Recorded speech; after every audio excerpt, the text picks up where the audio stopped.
Yo, so what's going on, guys? It is Pwn, and I'm here giving you guys a little bit more information. If you guys have been following on things, I told you guys I was going to give you some more details towards Medal of Honor Warfighter. Like I said, it's a game I really expect to see.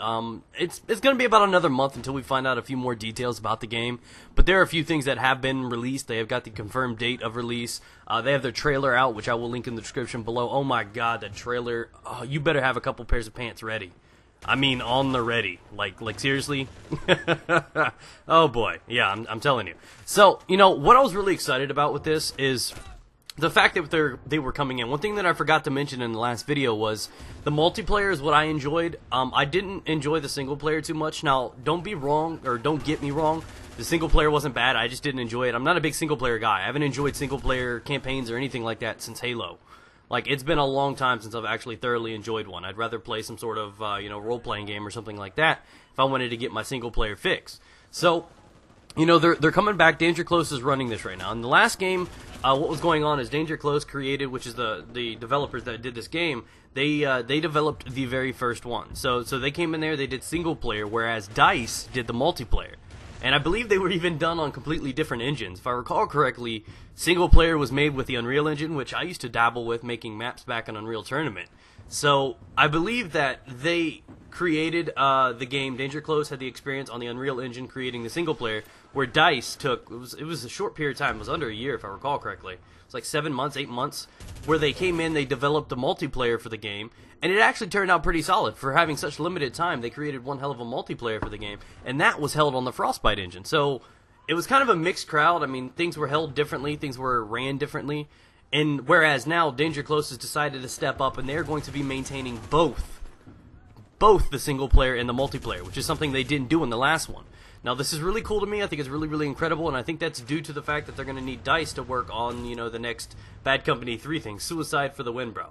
And basically what I was curious about is, that sounded great and all, but these guys are somewhat, I can't say relatively new. They've made a lot of titles, but they've never made any blockbusters. If I recall correctly, they're ones that do that Command and Conquer game. But what I'm really worried about is now they're coming in here, they're doing, which could be one of the next big blockbuster multiplayer games, without having major experience in it, and now they're running over into the Frostbite engine, which I'm not sure, I mean, I just could be extremely, you know, fucking hater right now, but if I remember, they did that on the Unreal one. Now they're doing a whole new engine, they're working on the Frostbite 2 engine, which isn't really too much of a change, it really isn't, but I'm worried about that, with them trying to change everything right now, but they've been working on it a while. I saw that trailer, and I was like, hot damn, that looks good. And if you guys haven't seen the trailer, you can go check it out. You can see the gun with the ACOG on it. It has that same look and appearance that Battlefield 3 does. And I think that's great. Battlefield 3 handles pretty good. It's a beautiful game. And even for this, being how it is, Medal of Honor was actually pretty decent looking. May not have handled the best, but there were a lot of great things about Medal of Honor. And oh my god, I'm so excited. This is going to be my new mistress. Oh, it's going to be crazy. My wife's going to be like, where are you at? I'm like, I'm balls deep in Medal of Honor Warfighter. And she's going to be like, really, you traded me in for that new bitch? Give it 2 years, you're going to put her in the closet?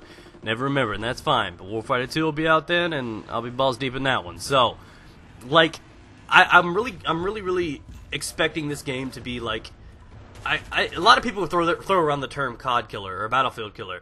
I just want to throw in, so it'll be like the third thing in the ring. You know, you've got your Battlefield for your very in-depth, communicative, and, you know, teamwork-oriented game. Then you've got Call of Duty, which is easily one-player thing. There's not teamwork really involved outside of the pro circuit. And then you've got this in the middle, which requires you to do better.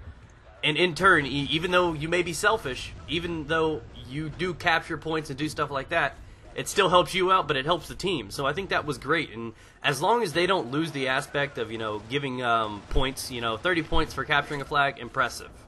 You know, the attacking and the supportive kill streaks, impressive. As long as they don't lose that aspect that encourages even the selfish kill horde players to try to pursue playing the objective, I'm going to love the hell out of this game. And that's one of the things that I love the most about this. That even, you know, I don't like it. If people come in here playing Medal of Honor and if they want to put down, you know, they drop down like, yeah, man, I had like 19 cruise missiles, I went 72-2. That's cool and all, bro, but did you take any objectives? Did you do anything? So it's still going to have that aspect that even if you wanted to kill horror and make it look good, you could do that if you wanted to. But it's still going to be great if you get a 40 and 10 game and you just manage to dominate and take like 10 objectives.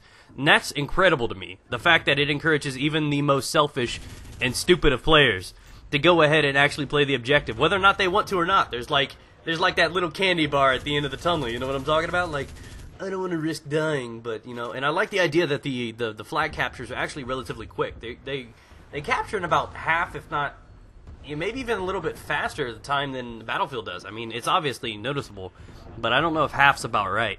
And I love this game. I really, really do. And I'm really, really ready for Warfighter. It will be released in October. We've got all the details down in the description below. You guys can go see the trailer. I believe it's the 23rd when it's going to be released. So that's only, what, a little bit over half a year away. It's going to be crazy, guys. I'm not worrying about Call of Duty coming out. Yeah, I'm going to get it. I'm going to play it. I don't care about that. The one game that I'm really, really, eagerly waiting for is Medal of Honor Warfighter. So hopefully, you guys, I've encouraged you guys to try this out.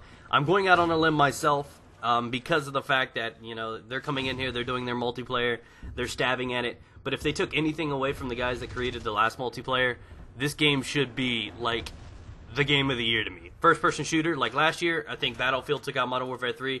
I enjoyed all the other CODs over the Battlefields, but Battlefield 3 stomped Modern Warfare 3 last year, and I have a feeling Medal of Honor Warfighter could do the same to Call of Duty this year. So let's see what's going on, guys. Let me know what you guys think. Peace out, guys. Get it.